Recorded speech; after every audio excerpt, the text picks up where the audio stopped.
Le harcèlement, justement, en bande dessinée, on en parle aussi Oui. avec vous, Mathieu.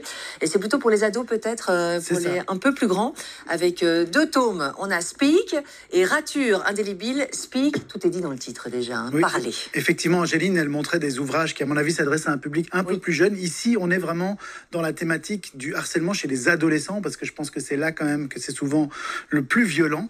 Et effectivement, Speak, qui est sorti chez Rue de Sèvres, c'est l'adaptation en bande dessinée d'un roman de Laurie Hals Anderson, donc c'est canadien, donc par l'autrice canadienne Emily Carroll, et elle parvient vraiment à nous faire vivre de l'intérieur Oui. le quotidien infernal d'une adolescente qui est rejetée par tout le monde ou presque dans son lycée, y compris par sa meilleure amie, parce qu'elle a appelé la police lors d'une soirée. Et en fait, ce que les gens ne savent pas et ce qu'elle n'arrive pas à dire, c'est même pas à ses proches, c'est qu'en réalité, elle a été violée par un élève de terminale lors de cette soirée. Et donc tout le monde pense qu'elle a appelé la police juste comme ça, parce qu'elle avait envie de mettre fin à la soirée. Oui. En réalité, c'était pour une bonne raison.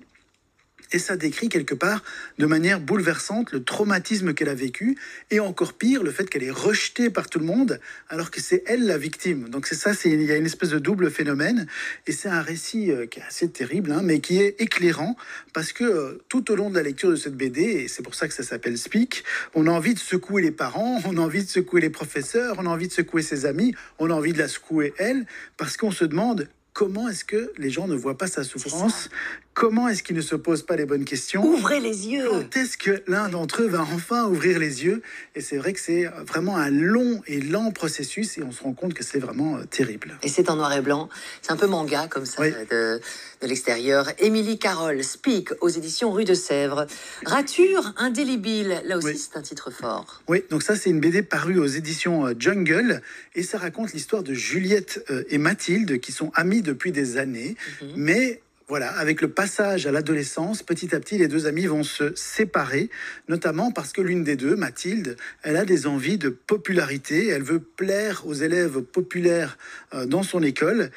Et du coup, elle s'éloigne un peu de son amie Juliette et surtout, ça va progressivement mal se passer. La situation va dégénérer parce que voilà, les gens commencent à se moquer de Juliette. On lui fait des croche-pieds dans le couloir. En même temps, sa grande amie s'éloigne d'elle parce qu'elle est plutôt intéressée par les garçons.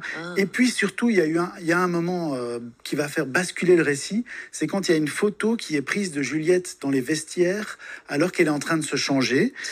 Cette photo est publiée sur les réseaux sociaux. Elle devient virale. Et à partir de ce moment-là, c'est ce qu'expliquait le docteur Charlotte tout à l'heure, elle arrive dans cet enfer du cyberharcèlement, jour et nuit, sans arrêt, pendant des mois. Elle reçoit des messages d'insultes, des appels anonymes, voilà, y compris de gens qu'elle ne connaît pas du tout. Et donc, c'est vraiment une BD qui explique bien le fonctionnement et surtout les ravages du cyberharcèlement. Ce qui est très intéressant, c'est que les dernières pages de cet album donnent des informations pratiques sur comment combattre le harcèlement en tant que victime, bien sûr, mais aussi en tant que témoin. Et ça, c'est important. Parce qu'on dit aux gens, voilà, si vous voyez du cyberharcèlement, si vous voyez du harcèlement, ne restez pas silencieux, ne gardez pas ça pour vous. C'est très important de se confier à quelqu'un, une amie, un professeur, un parent.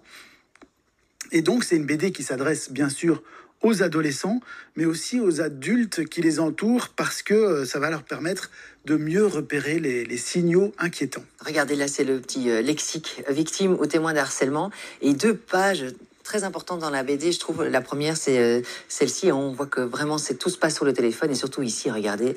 Et ça, c'est des heures et des heures. Le cyberharcèlement continue à la maison. Et c'est ça le danger. Et sa maman ne se rend pas compte. Elle pense qu'elle passe son temps sur les réseaux sociaux. Mais en fait... Voilà. Rature indélébile, 2 bouquins importants pour le harcèlement. Merci beaucoup Mathieu pour ces beaux plans. Tout autre chose est beaucoup plus léger. La BD de l'avant, parce que c'est vrai. C'est ça, je me suis dit, on est quand même bientôt, on arrive dans la période de Noël. Et là, vous savez qu'il y a de plus en plus de choses liées à l'avant, hein, des chocolats, des produits de beauté, des jouets, des bières. Et maintenant, il y a aussi une BD. Donc, très bien, ça. Tous les jours, vous pouvez découper une BD, vous pouvez l'ouvrir, là, vous voyez, c'est encore attaché. Tous les jours, vous ouvrez une BD de 4 planches signée par un auteur jeunesse. Et ça s'appelle la BD de l'Avent. Excellent, et c'est vrai. C'est un bel ouvrage, dis donc. La BD de l'Avent, remportez tout de suite par SMS au 6003. BD, hein. Démarrez votre message par BD, Oui. suivi de vos coordonnées complètes au 6003. 75 cents, c'est par message envoyé. Bonne chance. Merci beaucoup Mathieu. Merci docteur. Merci Carole. C'est le 8-9 qui arrive.